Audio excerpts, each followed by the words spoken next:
तो चलिए कलचुरी राजवंश के इतिहास के इस सिलसिले को आगे बढ़ाते हैं। इस भाग में हम देखेंगे महत्वाकांक्षा, संकट और एक ऐसी विरासत की कहानी जो आज भी जिंदा है। तैयार हो जाइए, ये सफर बहुत ही दिलचस्प होने वाला है।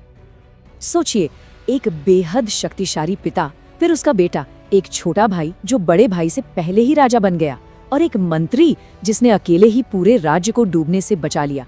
आखिर ये सब कहानियां एक दूसरे से जुड़ी कैसे हैं? तो इस भाग में हम 5 शासकों के दौर को समझेंगे और उस पूरे ड्रामा को परत दर परत खोलेंगे जिसने इस राजवंश को एक नया मोड़ दिया। तो हमारी कहानी का पहला पड़ाव है रत्नदेव द्वितीय। नाम याद है? ये महान जाजल्य देव प्रथम के बेटे थे। और देखिए, जब पिता इतना महान हो तो बेटे पर दबाव तो होता ही है। उनके कंधों पर अपने पिता की बनाई हुई विशाल विरासत को संभालने की एक बहुत बड़ी, बहुत ही मुश्किल चुनौती थी। और ये जो दबाव था वो सिर्फ दिमागी नहीं था, असल में दोनों में फर्क भी बहुत था। एक तरफ थे जाजल्यदेव प्रथम, जिन्होंने अपना दबदबा बनाया, जो सबसे शक्तिशाली राजा माने गए, और दूसरी तरफ थे उनके बेटे रत्नदेव द्वितीय, जो उतने ताकतवर नहीं थे। उन्होंने कुछ नया नहीं बनाया, बल्कि जो पिता से मिला था उसे बचाने के लिए ही उन्हें लगातार लड़ना पड़ा।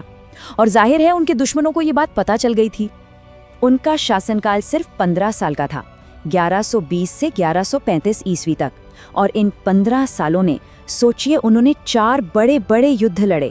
मतलब उनका पूरा का पूरा राजपाट लगभग जंग के मैदान पर ही बीता।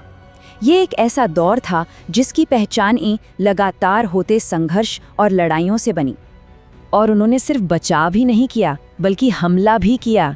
पहले तो देखिए, त्रिपुरी के गयाकर्ण और गंग वंश के अनंतवर्मन चोडगंग जैसे बड़े बड़े दुश्मनों के हमलों को उन्होंने नाकाम किया, अपने राज्य को बचाया।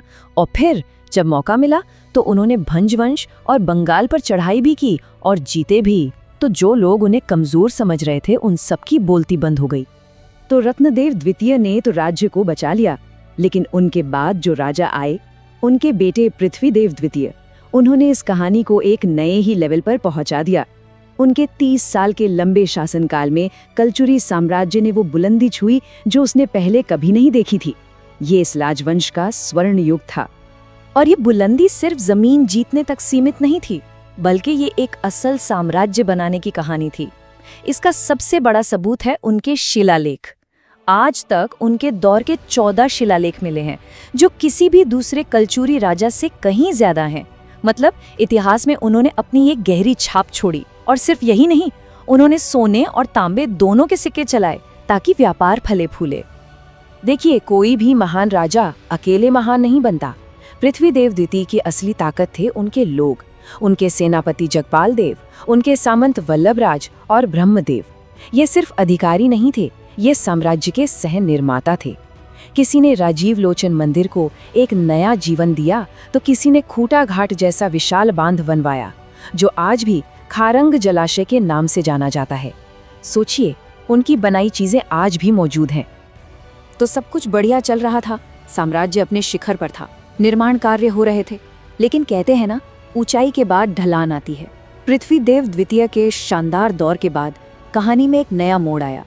उनके 2 बेटों के बीच सिंहासन को लेकर एक ऐसा संकट खड़ा हुआ जिसने इस मजबूत साम्राज्य की नींव तक हिला दी।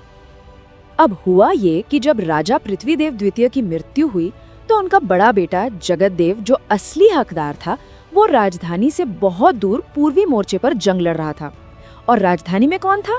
छोटा बेटा जाजल्यदेव द्वितीय। तो बस जो सामने था उसे ही राजा बना दिया गया। लेकिन वो सिर्फ 3 साल ही राज कर पाया और उसकी अचानक मौत हो गई। इसके बाद बड़ा भाई जगतदेव वापस आया और उसने अपनी गद्दी संभाली। मतलब ये कोई साजिश नहीं, बल्कि हालात की गड़बड़ थी जिसने पूरे राज्य में एक अस्थिरता पैदा कर दी। और जब भी घर में कलह होती है तो दुश्मन फायदा उठाते ही हैं। जाजल्यदेव द्वितीय का वो जो छोटा सा और मुश्किलों भरा शासन था, उसी दौरान त्रिपुरी के कलचुरियों ने फिर से हमला कर दिया। इस हमले ने न सिर्फ ये दिखाया कि शासन कितना कमजोर पड़ गया है, बल्कि इसमें राज्य को अपने एक बहादुर सेनापति कल हणदेव की कुर्बानी भी देनी पड़ी। खैर, जब जगतदेव वापस आया और राजा बना तो हालात कुछ सुधरे। फिर उसके बाद उसका बेटा रत्नदेव तृतीय गद्दी पर बैठा। लगा कि अब सब ठीक हो जाएगा। लेकिन राज्य पर एक नया और पहले से भी ज्यादा भयानक खतरा मंडरा रहा था। और ये खतरा किसी दुश्मन की सेना का नहीं था। ये खतरा था एक भीषण अकाल का।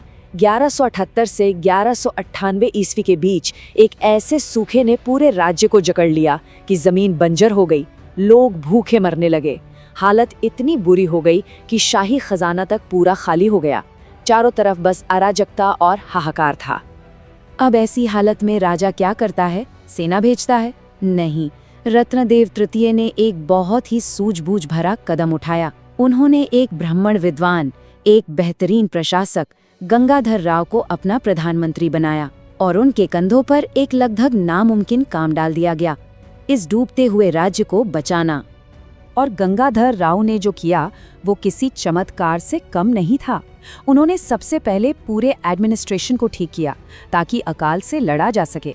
फिर उन्होंने खाली हो चुके खजाने को अपनी नीतियों से दोबारा भर दिया। और सिर्फ पेट भरने का इंतजाम नहीं किया, उन्होंने लोगों का हौसला बढ़ाने के लिए लक्ष्मी देवी मंदिर बनवाया, खरौद के मशहूर लक्ष्मणेश्वर मंदिर को ठीक करवाया और भी कई मंदिर बनवाए। सही मायनों में उस वक्त राजा नहीं बल्कि ये मंत्री ही पूरा राज्य चला रहा था। ऐतिहासिक रिकॉर्ड भी यही कहते हैं कि राज्य का पूरा भार गंगाधर राव के कंधों पर था। सोचिए, उनका असर इतना ज्यादा था कि आज भी इतिहास में वो दौर राजा रत्नदेव तृतीय से ज्यादा उनके मंत्री गंगाधर राव के नाम से याद किया जाता है। ये कितनी बड़ी और असाधारण बात है। तो हमने देखा कि कैसे कलचुरी राजवंश ने महान राजा, महान निर्माता और यहाँ तक कि एक महान मंत्री भी देखे, जिन्होंने इस राजवंश को बुलंदी पर पहुंचाया। लेकिन कहानी यहाँ खत्म नहीं होती।